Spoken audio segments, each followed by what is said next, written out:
The Lanciano Eucharistic Miracle is a Catholic miracle that took place in Lanciano, Italy, in the 8th century. The miracle is claimed to have occurred when a monk doubted Christ's true presence in the Eucharist, and the bread and wine transformed into flesh and blood. This miracle has been the subject of scientific and ecclesiastical investigations since 1574. In 1970, the Archbishop of Lanciano and the Provincial Superior of the Conventual Franciscans at Abruzzo, with Rome's approval, requested Dr. Edward Linoli, director of the hospital in Arezzo and professor of anatomy, histology, chemistry, and clinical microscopy, to perform a thorough scientific examination on the relics of the miracle which had occurred 12 centuries earlier. Let's dive into this profound mystery. When a Basilian monk was celebrating Mass in the Church of St. Longinus, during the consecration, the monk doubted the real presence of Christ in the Eucharist. The host turned into flesh, and the wine turned into blood. The blood clotted into 5 globules. The monk told his parishioners about the miracle. The analyses were conducted with absolute and unquestionable scientific precision, and they were documented with a series of microscopic photographs. On March 4, 1971, the professor presented a detailed report of the various studies carried out. These analyses sustained the following conclusions. The miraculous flesh is authentic flesh, consisting of muscular striated tissue of the myocardium. Further, in the flesh, we see present in section the myocardium, the endocardium, the vagus nerve, and also the left ventricle of the heart for the large thickness of the myocard. The miraculous blood is truly blood. The chromatographic analysis indicated this with absolute and indisputable certainty. In the blood, there were found proteins in the same normal proportions, percentage-wise, as are found in the seroproteic makeup of the fresh normal blood.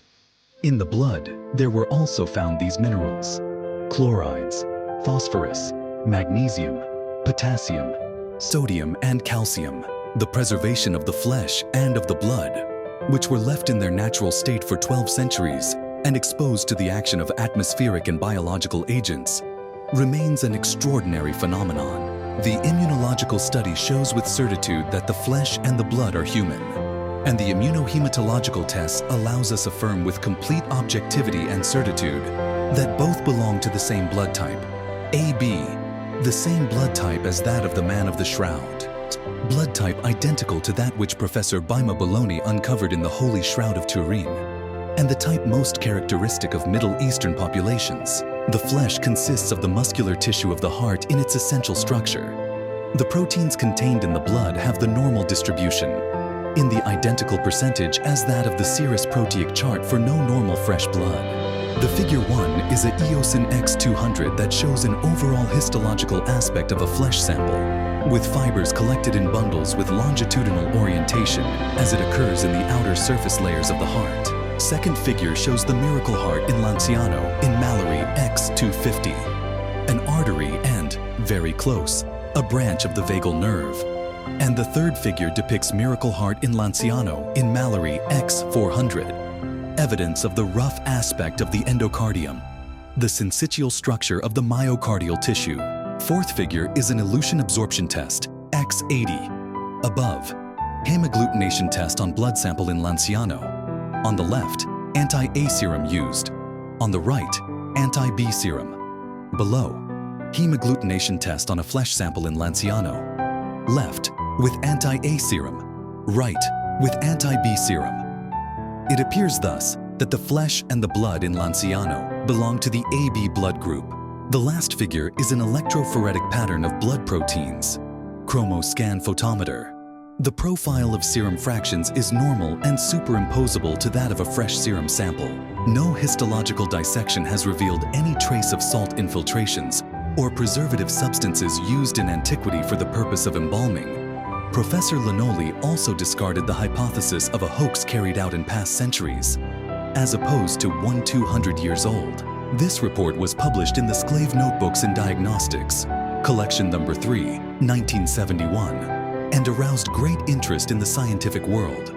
Also, in 1973, The Chief Advisory Board of the World Health Organization appointed a scientific commission to corroborate Lannoli's findings. Their work lasted 15 months and included 500 tests.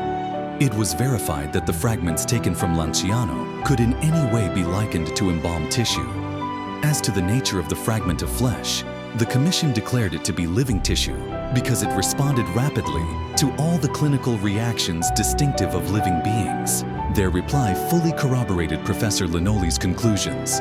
In the extract summarizing the scientific work of the Medical Commission of the WHO and the UN, published in December 1976 in New York and Geneva, declared that science, aware of its limits, has come to a halt, face to face with the impossibility of giving an explanation. In 1973, the World Health Organization appointed a scientific commission to investigate. In conclusion, it may be said that science, when called upon to testify, has given response as regards the authenticity of the Eucharistic miracle of Lanciano. You can see this relic at the Church of St. Longinus in Lanciano, Italy. The miracle is considered one of the most important Eucharistio miracles in the Catholic Church. The miracle of Lanciano has inspired the same sentiment in the minds and hearts of people for centuries, and perhaps it can do the same for us today. This is your sign to go for the Eucharistic adoration today. Stay tuned for the story of another Eucharistic miracle. The full article is in the description box. You can download the article for more readings. Don't forget to subscribe our channel and God bless you.